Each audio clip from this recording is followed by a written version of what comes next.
The colony ship's alarm screamed through the corridors for the third time that day. Tae-min pressed his hand against the cold metal wall and felt the vibrations of a dying vessel. They had come so far, traveled so many light years, only to fail within sight of a new home.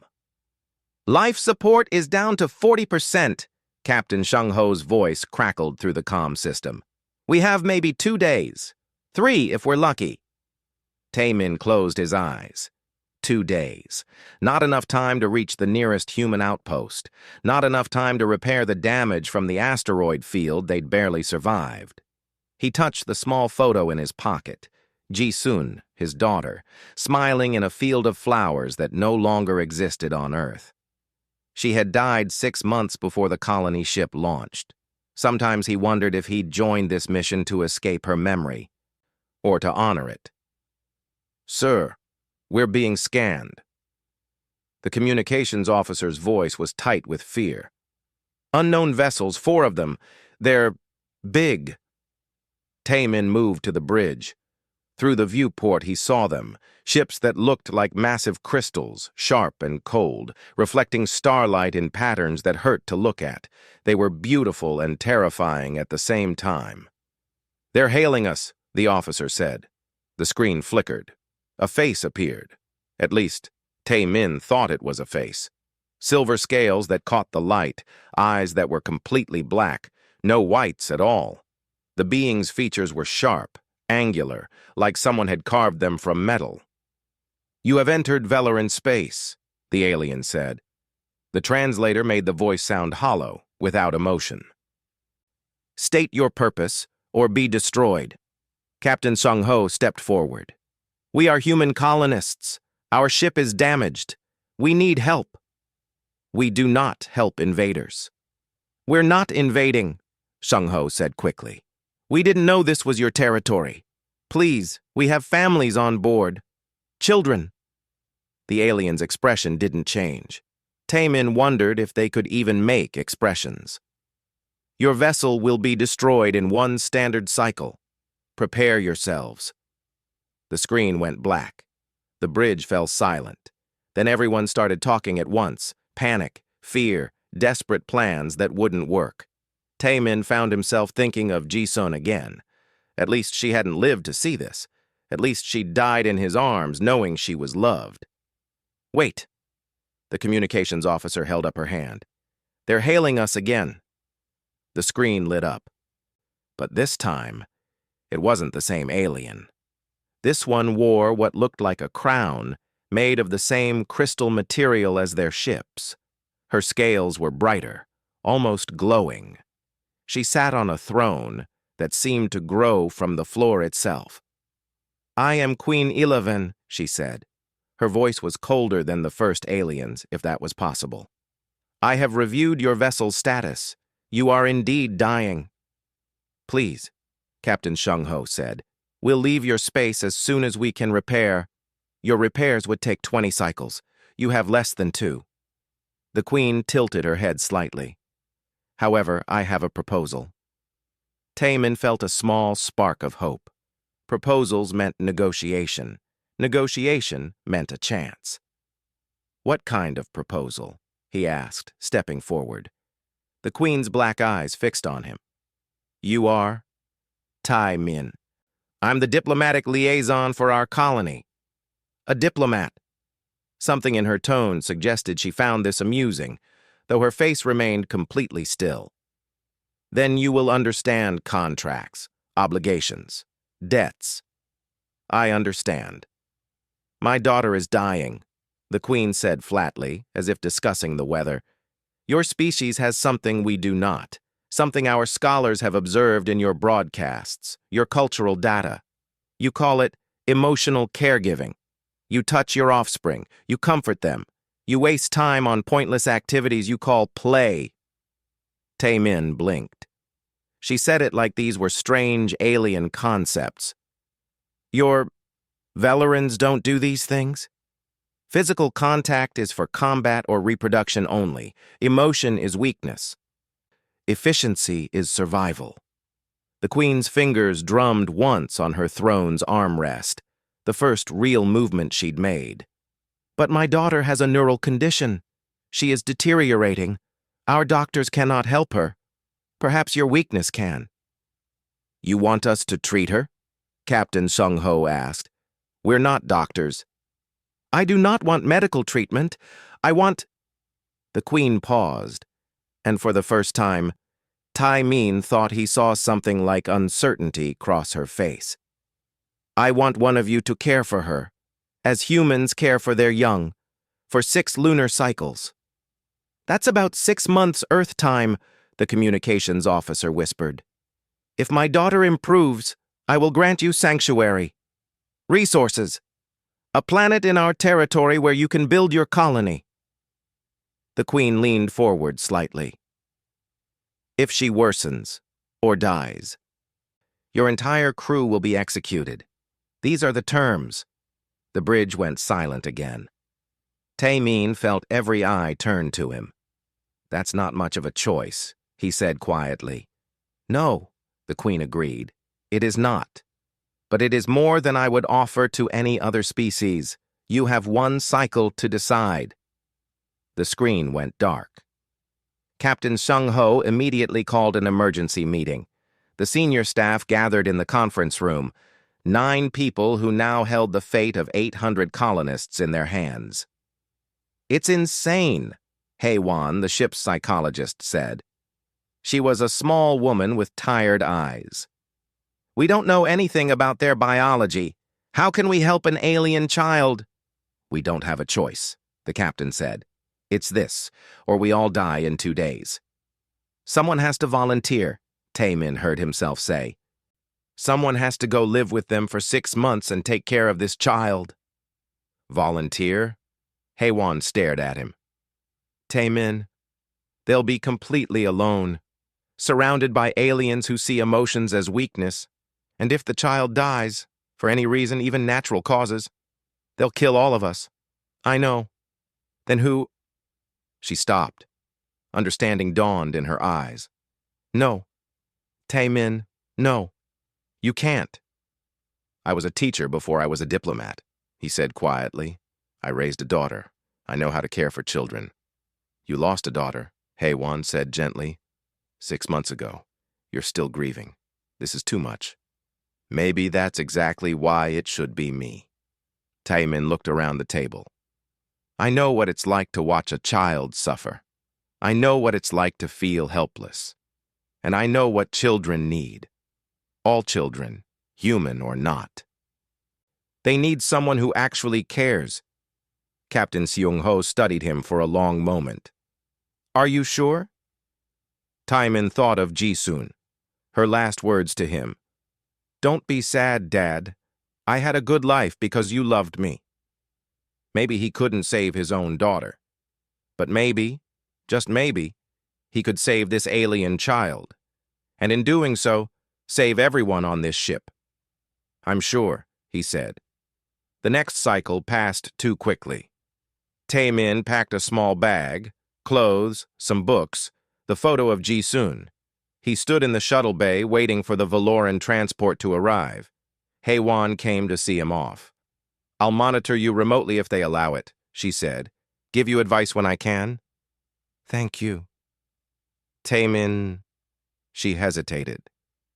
"If this is too hard, if you need to—" "I won't quit," he said firmly.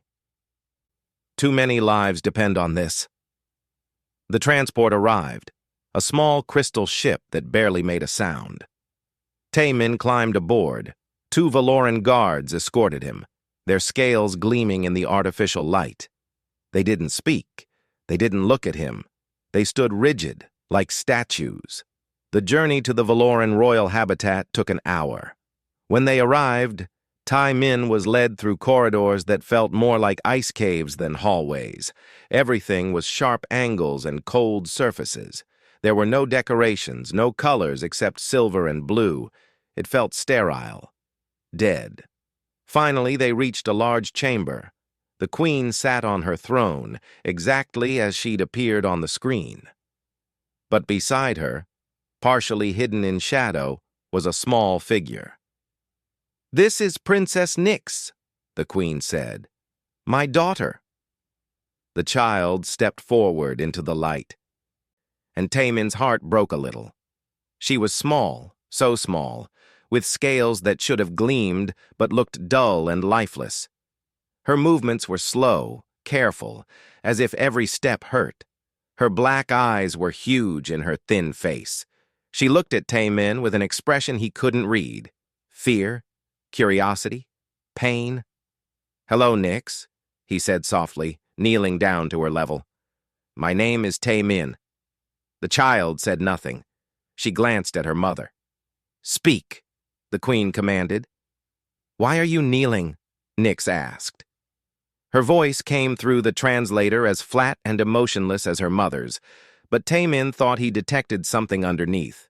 Confusion, maybe. Because you're small, and I'm big, Taemin said. I wanted to talk to you eye to eye.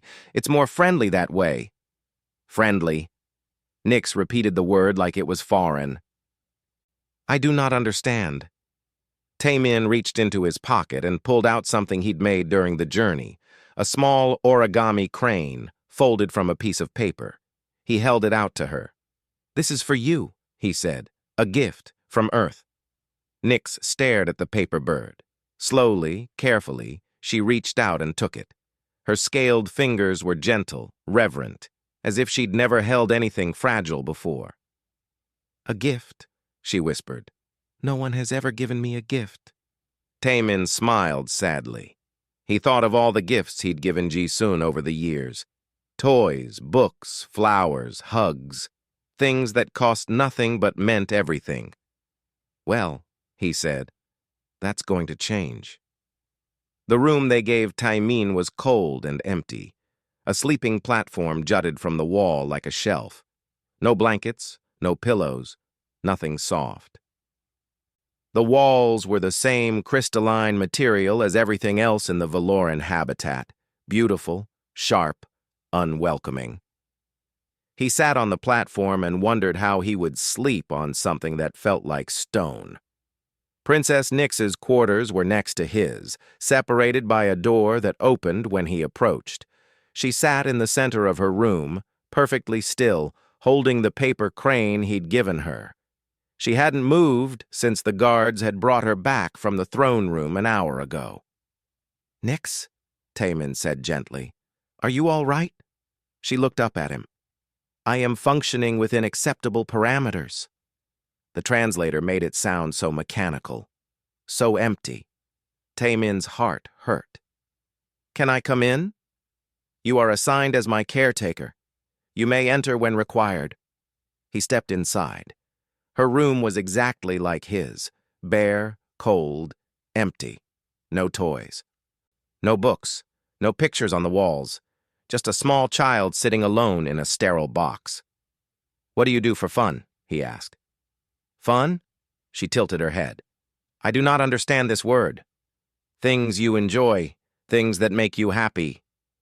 I study. I practice correct posture. I memorize royal protocols. She said it without emotion, as if listing items from a menu.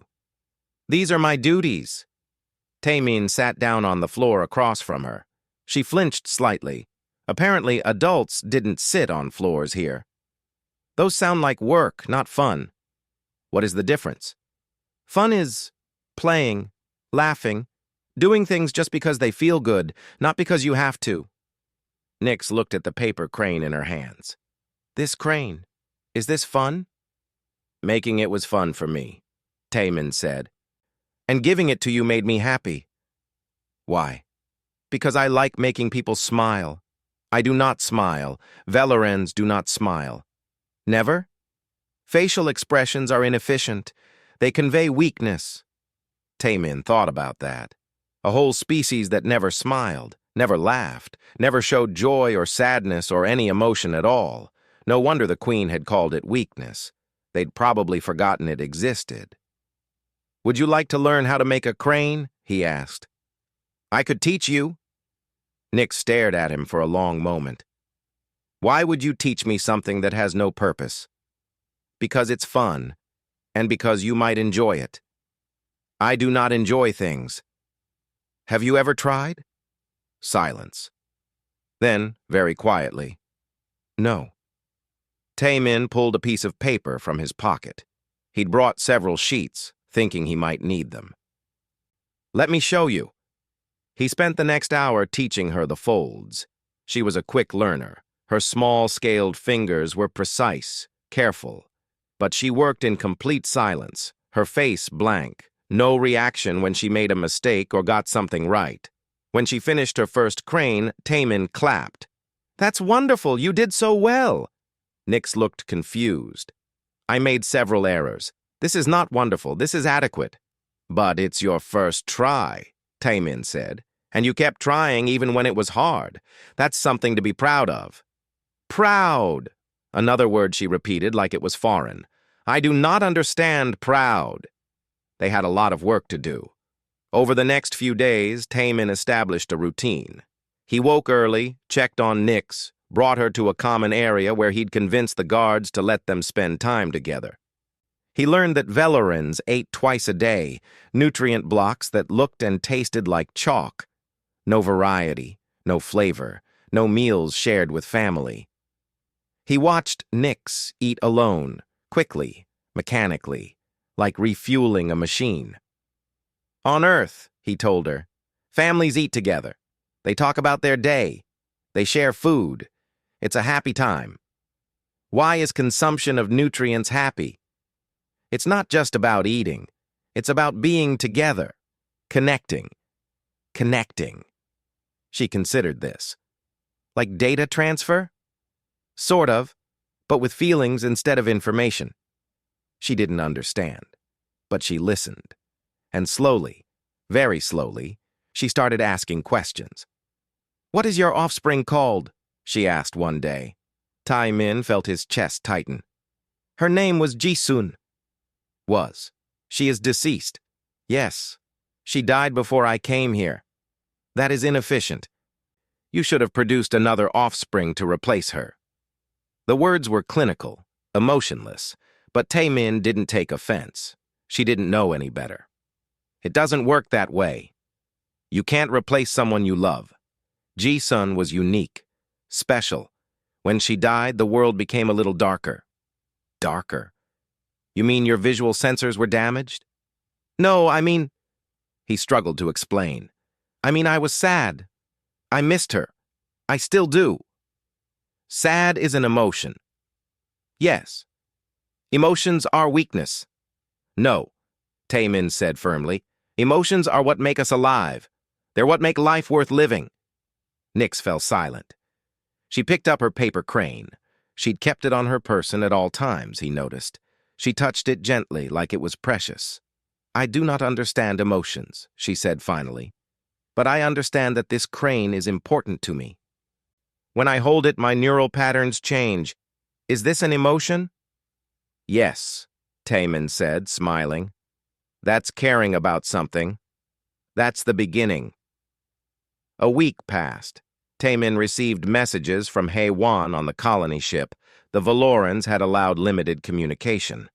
The psychologist monitored his reports, offered advice, warned him not to push too hard. "The child's biology is different," Hei-Wan reminded him.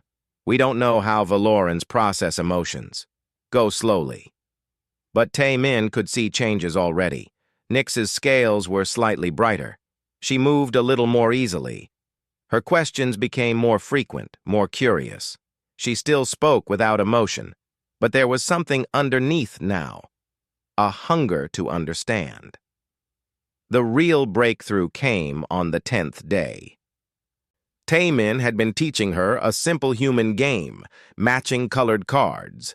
It required no special knowledge, just memory and attention. Nyx won 3 games in a row. "Excellent," Taemin said. "You're really good at this." "Good?" Nyx tilted her head. "I performed adequately." "You performed excellently. You should feel proud." "I do not feel..." She stopped. Her scaled fingers touched her chest. "I feel different. Here, inside. When you say I did well, it is pleasant?" "That's pride," Taemin said gently. That's feeling good about yourself. It is. Not unpleasant. She looked at her hands as if they belonged to someone else. Is this what emotions are? These strange internal changes? That's part of it, yes. I think, she spoke very slowly, carefully. I think I want more of this feeling. Tae-min wanted to hug her. But he knew Valorans didn't touch, and Nyx would probably recoil. So instead, he just smiled. Then we'll keep playing and learning, and you'll feel it more and more. That night, Tae-min was reviewing his notes when he heard a sound from Nyx's room, a small, distressed sound. He went to her door immediately. She was sitting on her sleeping platform, scratching at her head.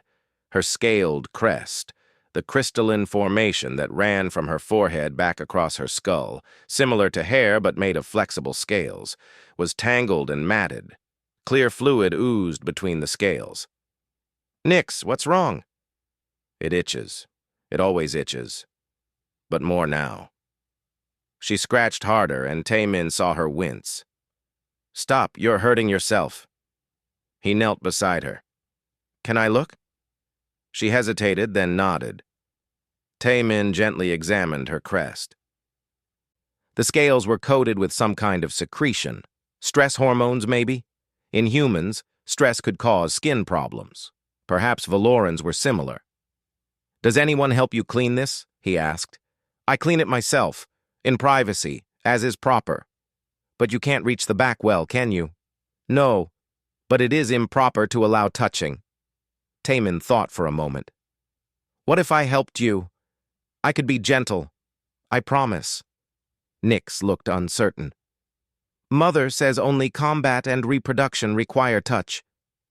I think your mother might be wrong, Tae-min said softly. I think sometimes touch is about caring, about helping someone who's hurting. You would care for me, even though I am alien to you? You're not that alien, Tae-min said. You're a child, and children deserve to be cared for. Nyx looked at him for a long moment. Then, slowly, she nodded. Tae-min fashioned a gentle brush from soft fibers he found in the supply area. He worked carefully, slowly, humming an old Korean lullaby his grandmother had taught him, the same one he'd hummed to Jisun when she was scared or hurt. Nyx tensed at first, but gradually, as he worked the tangles free and cleaned away the stress secretions, she began to relax. Her breathing slowed. Her shoulders dropped. This feels strange, she said, but not bad. That's comfort, Tae-min said. That's someone taking care of you. Is this what Jisun felt? When you cared for her? Yes. I think... Nyx's voice was very quiet. I think I understand why you miss her. Tae-min's eyes stung with tears. He kept brushing gently, working through the last tangles. Can you comb my hair, Earthfather? Nyx asked suddenly. Tae-min's hand stilled. What did you call me? Earthfather. You are from Earth. You care for me as Valorans say fathers care for offspring, though I have never experienced this. Is this incorrect? No, Tae-min said, his voice thick. That's not incorrect at all. He finished combing her crest. It gleamed now, healthy and bright. Nyx touched it, then looked at him. Thank you, Earthfather. You're welcome, Nyx. She hesitated, then did something that shocked him. She leaned forward very slightly, very carefully, and pressed her forehead against his shoulder. Just for a moment. The Valoran equivalent of a hug. Then she pulled back, looking almost frightened by what she'd done. Tae-min smiled through his tears. That was perfect. In her observation chamber, hidden from view, Queen Eleven watched the monitor. She had watched every interaction between the human and her daughter. She told herself it was to ensure the alien didn't harm Nyx, to make sure he fulfilled his contract. But that wasn't why she watched every night. That wasn't why she replayed the footage of him combing Nyx's crest, humming that strange alien melody, speaking words of comfort and care. The queen touched her own crest. No one had ever groomed it for her. No one had ever called her daughter with such gentleness. No one had ever made her feel whatever that strange sensation in her chest was when she watched Nyx lean against the human. "Can you comb my hair, Earth Father?" The Queen played those words again, and again, and something inside her cold, efficient, perfect Valoran heart began, very slowly, to crack. 3 lunar cycles passed, halfway through the contract. Nyx had transformed. Her scales gleamed with health. She moved with energy instead of pain. The medical scans that Valoran doctors ran weekly showed remarkable improvement in her neural patterns. The degenerative condition had stopped progressing. In some areas it had reversed. The doctors couldn't explain it. They examined every aspect of Taimin's care, the nutritional adjustments he'd suggested, the physical activities, the sleep schedule. All insignificant variables. Nothing that should have caused such dramatic improvement. What they didn't measure were the stories Taimin read to her each night, the games they played together, the way she'd learned to laugh, a strange, rusty sound at first, as if her voice had forgotten how, the way she now ran to greet him each morning instead of standing perfectly still, the way she'd started to feel. "Earth Father, look!" Nyx held up a drawing she'd made. The Valorans had no tradition of children's art, but Taimin had found materials and shown her how. The drawing showed 2 figures, one tall, one small. They were holding hands. "That's beautiful," Taimin said. "Is that us?" "Yes. This is called happiness, correct? The feeling I have when we are together?" "Yes, sweetheart. That's happiness." She beamed, an expression she'd practiced in the mirror for days before she got it right. It still looked slightly wrong on her alien features, but it was genuine, real. "I am experiencing happiness," she announced proudly. "I have emotions now, multiple emotions. I cataloged them. Happiness, curiosity, excitement, affection, and—" She paused. "Sometimes sadness. When I think about you leaving when the 6 cycles end." Taimin's chest tightened. "I'll still visit. We'll still see each other. But you will not be here every day. You will not comb my hair before sleep. You will not tell me stories about G-Sun and Earth and all the beautiful things I wish to see." "No," he admitted. "I won't." Nyx was quiet for a moment. Then she said something that surprised him. "Mother has been watching us. Every day. Did you know?" I suspected. "She asks me questions now, about what we do, about emotions. She watches the recordings late at night. I hear her in her chamber." Nyx's black eyes were serious. "I think she is curious, but also afraid." "Afraid of what?" "Of feeling, of being weak, as she was taught." Nyx touched her crest, a habit she'd developed when thinking hard. "I asked her why she never combed my hair. She said it was not done. That physical contact creates dependency. But Earth Father, I am not weak because you care for me. I am stronger. My doctors say so." "You are stronger," Taimin agreed. "Emotional bonds don't make us weak. They give us strength, someone to fight for, someone who believes in us." I told Mother this. She did not respond. But I saw something in her face, a small change, like she wanted to understand but did not know how. Word of Nyx's recovery spread through the Valoran court. Other noble families, desperate for solutions to their own sick children, began to petition the queen. The neural degenerative condition was genetic, common among royal bloodlines. There were dozens of children suffering as Nyx had suffered. Bora, a medical officer from the human colony ship, was permitted to visit and document Taimin's methods. She was a practical woman with sharp eyes and a scientific mind. "This is remarkable," she said, reviewing the medical scans. "The neural pathways that were deteriorating have not only stabilized, they're growing, strengthening. It's like her brain is rewiring itself." "Because she's using parts of her brain that were dormant," Taemin explained. The emotional centers. Velerans have them. They just never activate them. It's like having muscles you never use. They atrophy. And Nyx is exercising those muscles now. Exactly. Bo-Ra looked thoughtful. The other noble families want human caretakers for their children. But Captain Sung-Ho says we can't spare the personnel. We barely have enough people to run the colony as it is. What did the Queen say? She refused them anyway. Said this was a unique arrangement, not to be repeated. Bo-Ra glanced at Nyx, who was playing with building blocks Taemin had fashioned from spare materials. But I think there's another reason.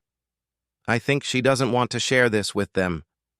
Doesn't want to admit that maybe their entire culture has been wrong about emotions. That night, Taemin was surprised by a summons to the throne room. He arrived to find Queen Ilevan alone. No guards, no advisors. Just the monarch sitting on her throne in the dim light. "You wish to see me, Your Majesty?" "Sit." She gestured to a seat across from her, the first time she'd ever invited him to sit in her presence. He sat. The Queen studied him in silence.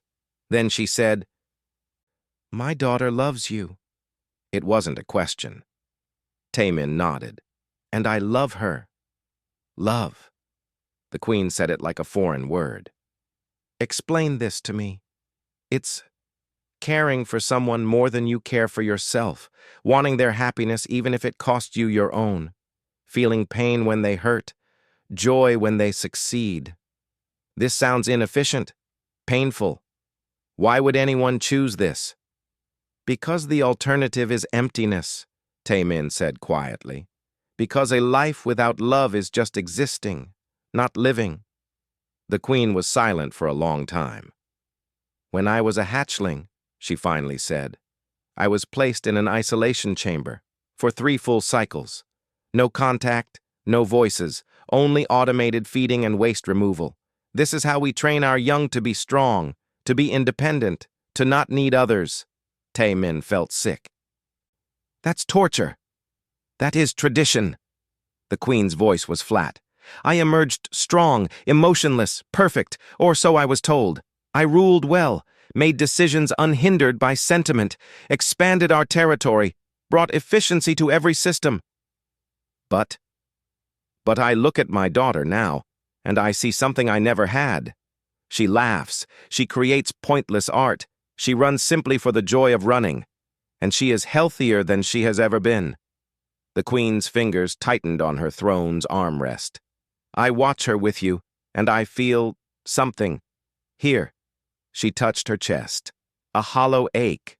A sense that I have lost something I never knew existed." "That's grief," Taemin said gently. "Grief for the childhood you never had. Can it be recovered? The childhood, no. But you can learn now. You can change. I am a queen. I cannot show weakness." "Feeling isn't weakness," Taemin said. "The strongest people I've ever known were the ones brave enough to care deeply." The Queen stood abruptly. "Leave." Taemin stood. "Your Majesty, I said leave." He left, confused and worried. Had he offended her? Endangered the contract? But the next day, something strange happened. The Queen requested to observe a session with Nyx, not through hidden cameras, but in person. She sat in the corner of the room, silent and rigid, watching Taemin and Nyx play a simple card game. Nyx kept glancing at her mother, nervous. "Mother, do you wish to play?" "I do not play." "Oh." Nyx looked disappointed. She turned back to Taemin, but her joy had dimmed. Taemin made a decision. "Your Majesty, the game is more fun with 3 players. Would you consider joining us?" "Just to observe the mechanics, of course." The Queen looked at the cards as if they might bite her. "I do not see the purpose." "The purpose is spending time with your daughter," Taemin said simply. Something flickered in the Queen's expression. After a long moment, she stood and moved to the table. She sat down stiffly. Nyx's scales brightened with delight. "Mother, you are playing." "I am observing the mechanics," the queen corrected. But Tae-min saw the tiniest softening around her eyes. He dealt the cards and explained the rules. The queen picked up the game immediately. She was incredibly intelligent, processing patterns faster than Tae-min could explain them.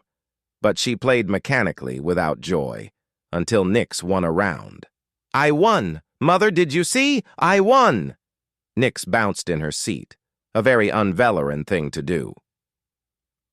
"Yes," the queen said. "You played adequately." "She played wonderfully," Tae-min corrected gently. "She strategized, remembered which cards were played, and made a brilliant final move. That deserves real praise." The queen looked at him, then at her daughter's hopeful face. Something seemed to war inside her, generations of training versus this new strange thing called emotion. "You played wonderfully," the queen said slowly, as if the words were foreign. "I am proud of you." It was awkward, stilted, but it was real. Nix's eyes went wide. Then she did something no Valoran child had probably ever done. She jumped up, ran around the table, and hugged her mother. The queen froze. Her arms hung at her sides. Her entire body went rigid with shock. "Nix, wait!" Tae-min started to say. But then, slowly, the queen's arms came up. Hesitantly, awkwardly, like someone learning a new language, she wrapped them around her daughter. "Is this correct?" the queen asked, her voice uncertain. "Yes," Tae-min said, his eyes stinging. "That's exactly correct." They stayed like that for a long moment, mother and daughter, learning to touch, learning to feel. When Nix finally pulled back, her face was wet. Tae-min realized with shock that Valorans could cry. He just didn't think they ever had reason to before. "Thank you, Mother," Nix whispered. The queen touched Nix's face, a gentle, wondering touch. "I do not understand these feelings, but I do not wish them to stop." "That's love," Tae-min said quietly. "That's what it feels like to love your child." The queen looked at him.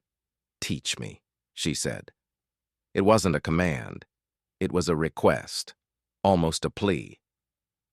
"Teach me what my daughter has learned. I do not wish to lose any more time with her." Tae-min smiled.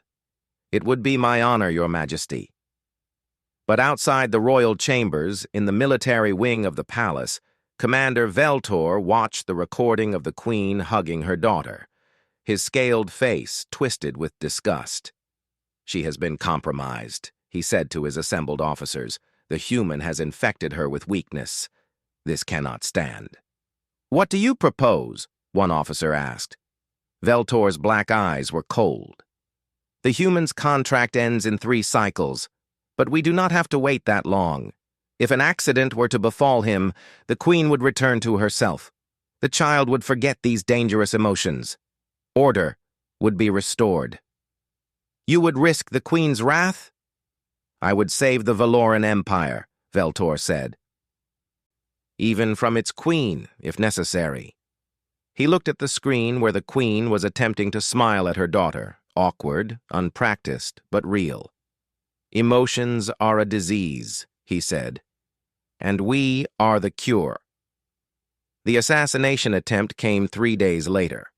Tae-min was walking through one of the crystal corridors with Nix when a structural support suddenly cracked above them. He looked up and saw a massive crystalline beam falling directly toward them. He didn't think. He grabbed Nix and threw himself forward, covering her body with his own. The beam crashed down inches behind them, shattering into thousands of sharp pieces. One shard sliced across Tae-min's back. He felt hot pain and warm blood. "Earth Father!" Nix screamed, the first time he'd heard real terror in her voice. Guards rushed in immediately. They pulled the beam away, checked Nix for injuries. She was fine, not a scratch, but Tae-min's back was bleeding badly. "Get the human medical officer," one guard commanded. "Now." Bo-Ra arrived within minutes. She examined the wound, applied pressure, spoke in quick professional tones. "It's deep, but not critical. Missed anything vital, you're lucky. Luck had nothing to do with it, Commander Veltor's voice said from the doorway. The human's reflexes saved the princess. Admirable, really. Taemin looked up at the commander through his pain. Something in Veltor's tone was wrong, too smooth, too pleased. How did the beam fall? Bo-Ra asked. These structures are supposed to be stable. Structural fatigue, perhaps, Veltor said. We will investigate. But Taemin saw the truth in the commander's eyes.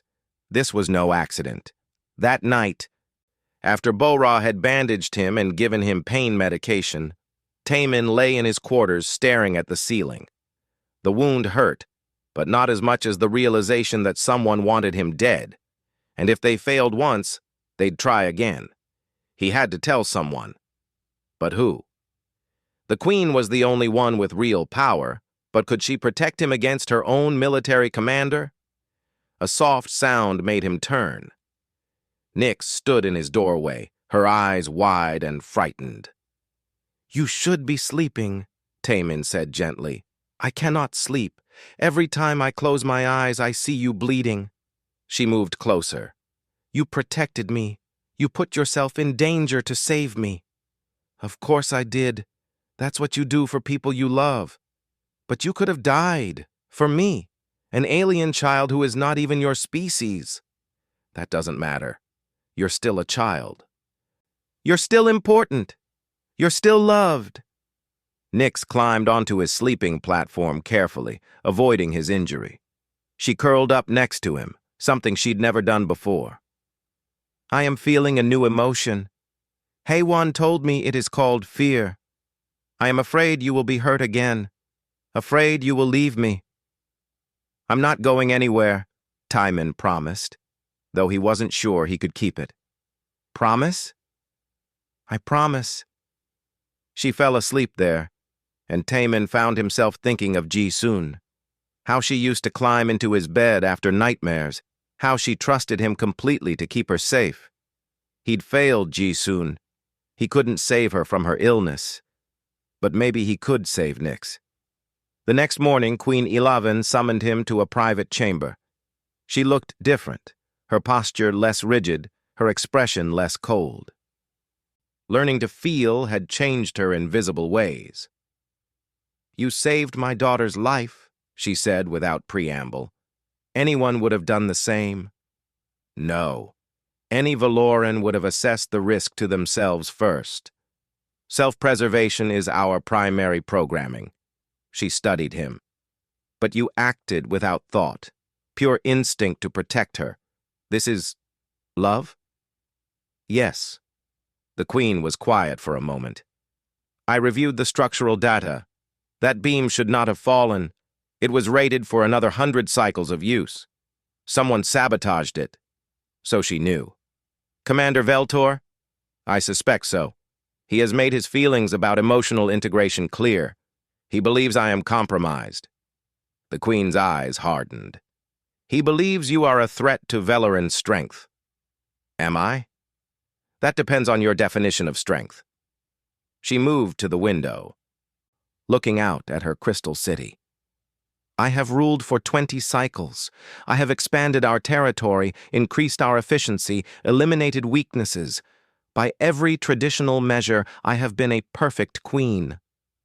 But I never knew my daughter. Not really. I never held her, never comforted her nightmares, never told her she was valuable simply for existing, not for what she could accomplish. The queen's voice cracked slightly. I have been strong, Taemin, but I have been alone, utterly, completely alone. Is that strength? Or is that just emptiness?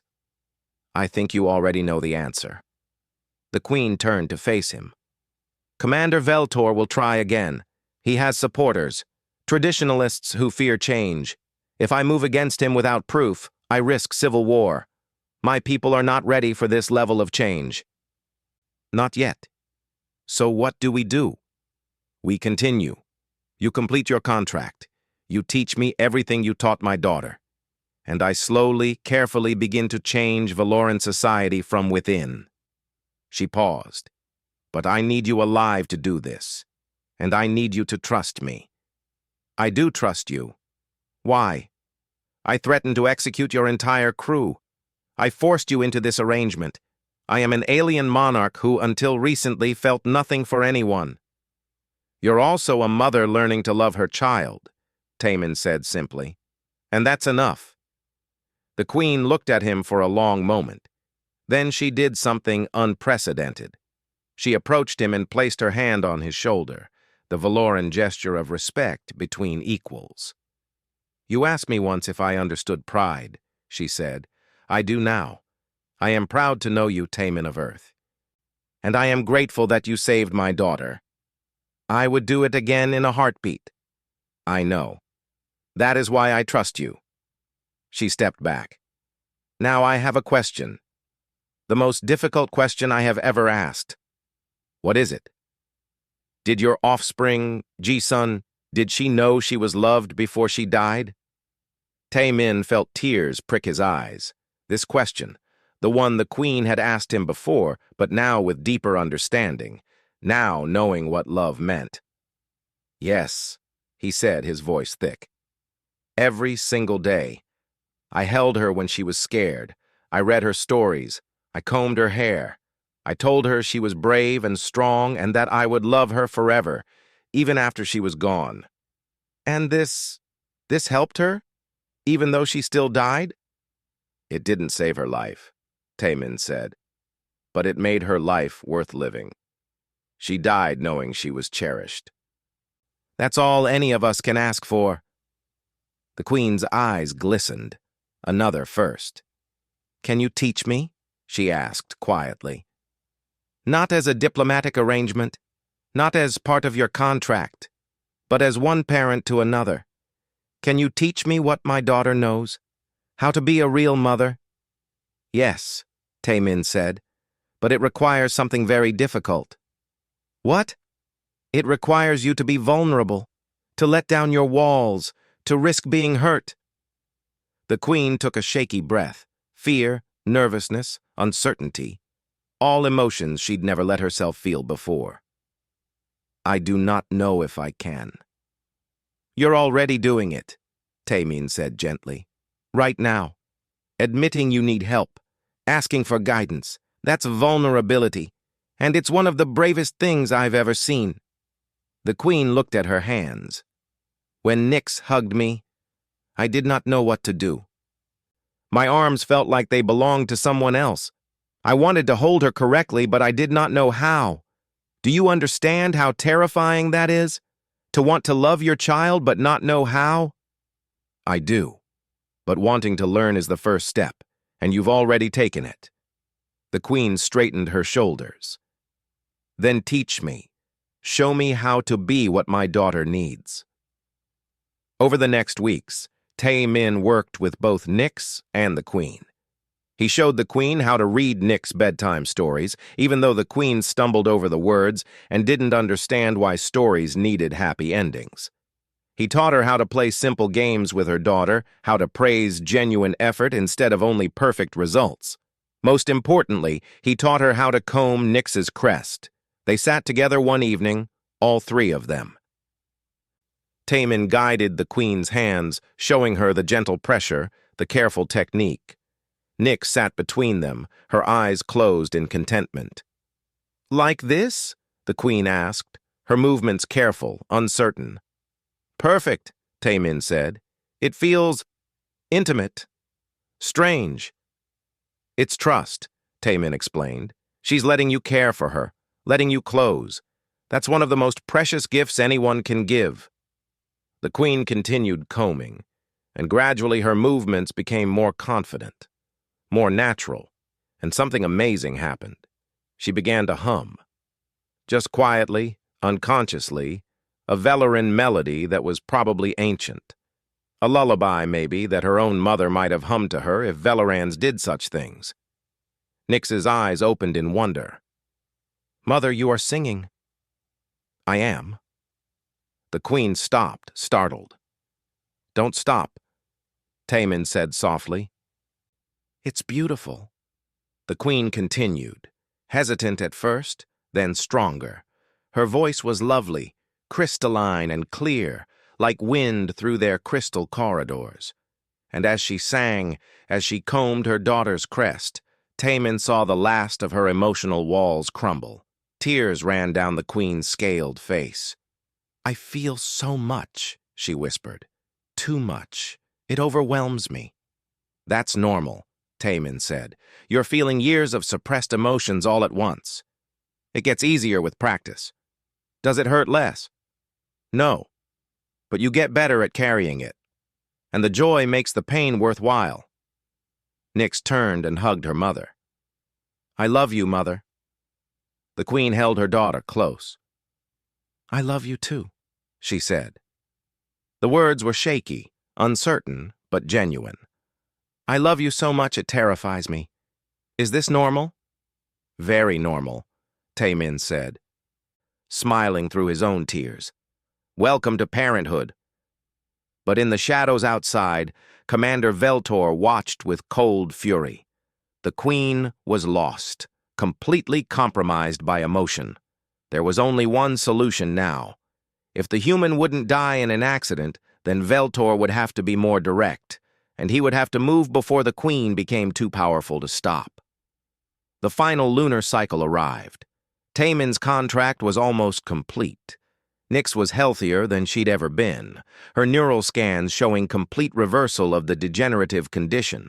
The queen had transformed from a cold monarch into a mother who tucked her daughter into bed each night and told her stories. But tension filled the palace. Commander Veltor's opposition had grown louder. Other noble families, seeing Nyx's recovery, now demanded access to human emotional education for their children. Some of the old guard resisted, calling it cultural contamination. The Valoran court was splitting into two factions, traditionalists and reformers. "Civil unrest is increasing," Haiwan warned Taemin over their communication link. "Captain Seung-ho says we should prepare for emergency evacuation. If things go badly, you might need to leave quickly." "I won't leave Nyx," Taemin said firmly. "You might not have a choice." But Taemin had already made his choice. These people, this child, had become his family. He wasn't abandoning them. The crisis came during a royal feast. Noble families from across the empire had gathered to celebrate the completion of Taemin's contract. The queen would officially grant the humans their promised planet and resources. It should have been a moment of triumph. Instead, it became a battleground.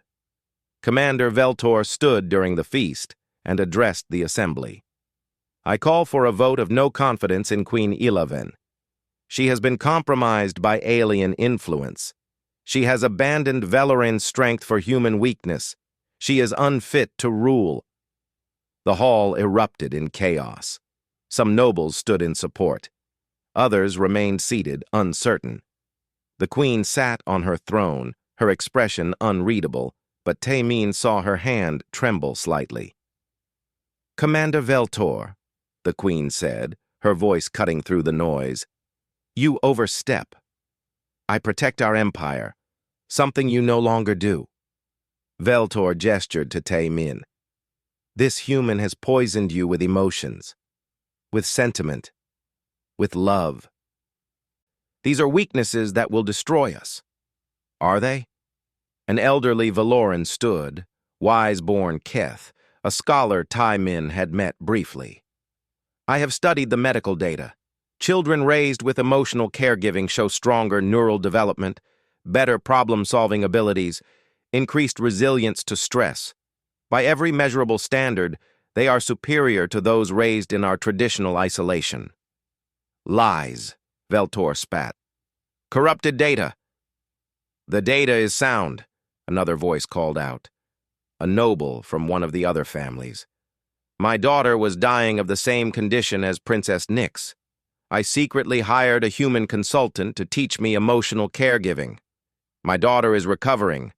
The results are undeniable." More voices joined in. Other families confessing they'd sought human help. Children who were thriving under the new methods. Parents who'd learned to love their offspring and found it made them stronger, not weaker. Veltor's scaled face darkened with rage. "You are all compromised. The entire court is infected." He turned to his supporters, approximately 30 armed soldiers who moved to defensive positions. "I invoke the ancient right of challenge. Queen Eleven must step down or face trial by combat." The hall fell silent. Trial by combat was an old law, rarely used, but still valid. If Veltor won, he would become regent. The queen would be executed, and everyone who supported her, including Taemin and all the humans, would likely die. "I accept your challenge," the queen said coldly. "We fight at dawn." But Nyx jumped up from her seat. "No! Mother, he is a trained warrior. You cannot—" "I must," the queen said. "It is the law." Taemin felt sick. The queen had been learning emotions, not combat. She spent her time reading stories to her daughter, not training with weapons. Veltor would kill her easily. That night, Taemin found the queen in her private chamber. She was holding a crystalline blade, traditional Velaran weapon, testing its weight. "You'll lose," he said bluntly. "I know. Then don't fight. Abdicate. Save yourself. And let him undo everything we've accomplished? Let him return our society to emotional emptiness? Let him take my daughter from me?" The queen set down the blade. "No. Some things are worth dying for. There has to be another way." "There is not." She looked at him. "When I am gone, you must promise me something. Teach my daughter to be strong. Teach her that love is not weakness. Teach her that I fought for her. She knows that already. And promise me." The queen's voice cracked. "Promise me you will tell her that I loved her, that in the end I understood what it meant, that I would have given anything for more time with her." Taemin felt tears on his face. "I promise." The queen touched his cheek, a gentle, human gesture she'd learned from watching him with Nyx. "You gave me something precious, Taemin. You gave me the chance to be a real mother, even if only for a few cycles. Thank you." "Don't thank me yet," Taemin said. "We're not done fighting." Dawn came too quickly. The combat arena was an open space surrounded by crystalline walls. The entire court gathered to witness. Nyx stood with Bo-Ra and other humans, her face pale with fear. Commander Veltor entered the arena in full combat armor. He moved with the confidence of someone who'd won 100 fights. The queen entered wearing simple robes, carrying only the traditional blade. She looked small, fragile. "Last chance to surrender," Veltor said. "Last chance to stand down," the queen replied. They fought. Veltor was faster, stronger, more skilled. He drove the queen back with aggressive strikes. She blocked and dodged, but barely. Blood appeared on her scales where his blade found purchase. "Mother!"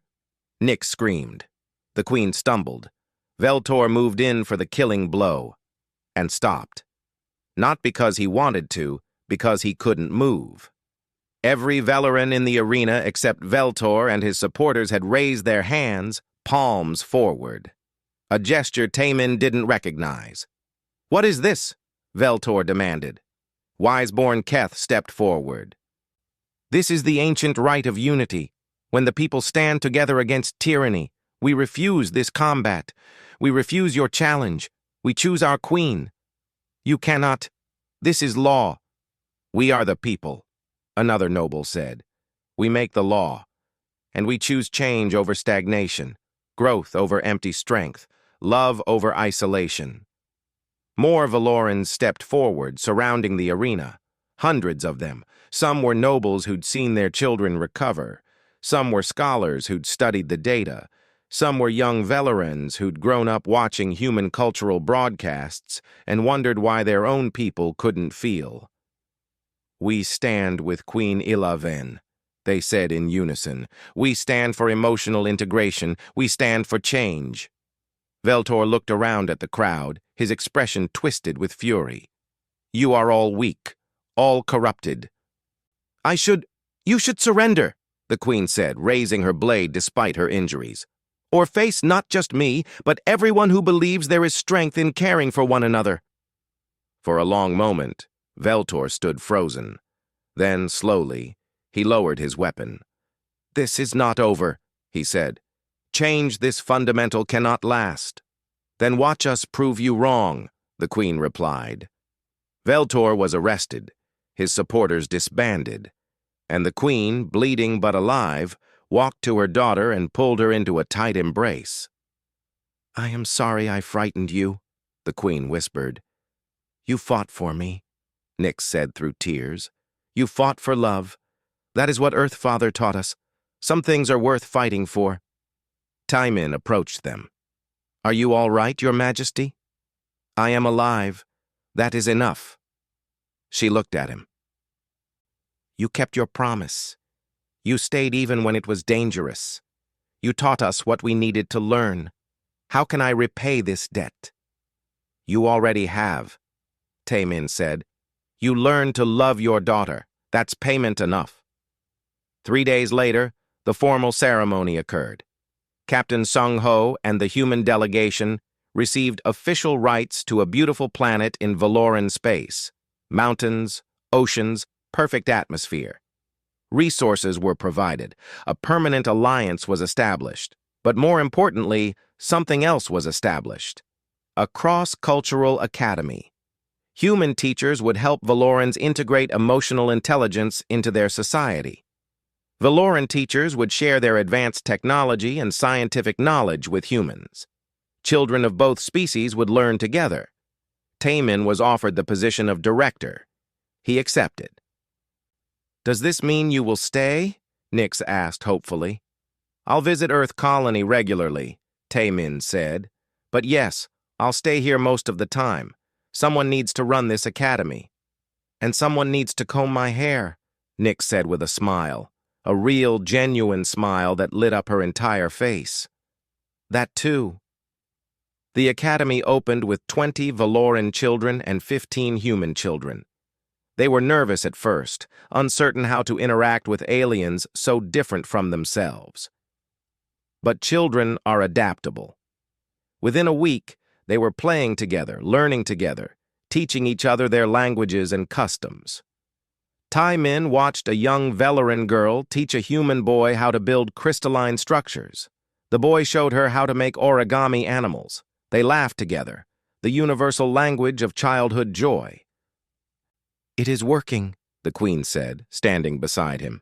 She came to the academy often, sometimes to observe, sometimes to help teach. She was still learning herself, still practicing emotions, but she'd come so far. It's working, Taimin agreed. The other empires are watching, the queen continued. They see our children thriving. They see our society becoming stronger through emotional integration, not weaker. Some are sending delegations to learn. Others are resistant. But change is coming to our entire sector of space. Because one small princess asked an alien to comb her hair, Taimin said softly. No, the queen corrected. Because one human chose to care for a dying child, even when it might cost him everything.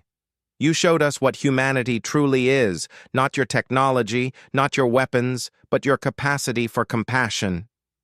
That is your real strength.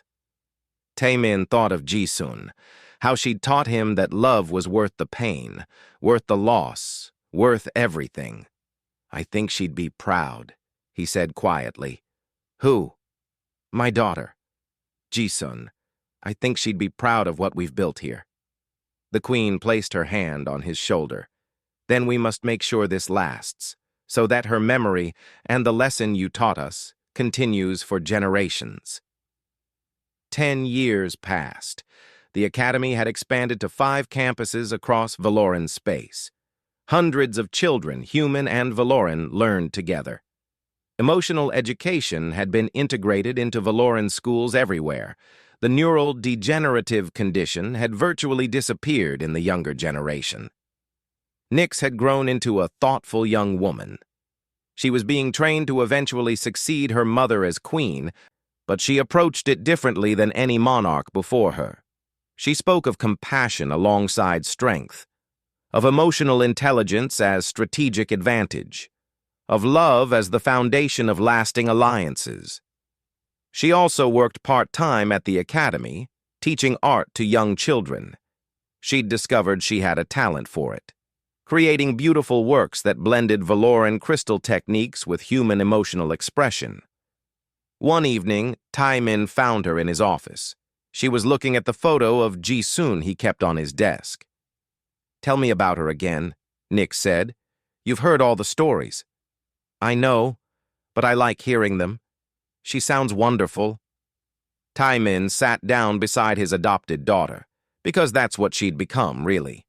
His child, as much as Ji-sun had been. She was wonderful, brave, curious, kind.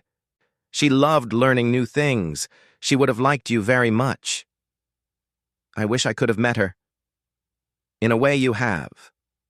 Everything I taught you, the games, the stories, the way to care for others, I learned those from being her father. She's part of everything I am, and therefore, part of you too. Nick smiled. Then I am honored to carry part of her forward. They sat in comfortable silence, watching the sunset through the window.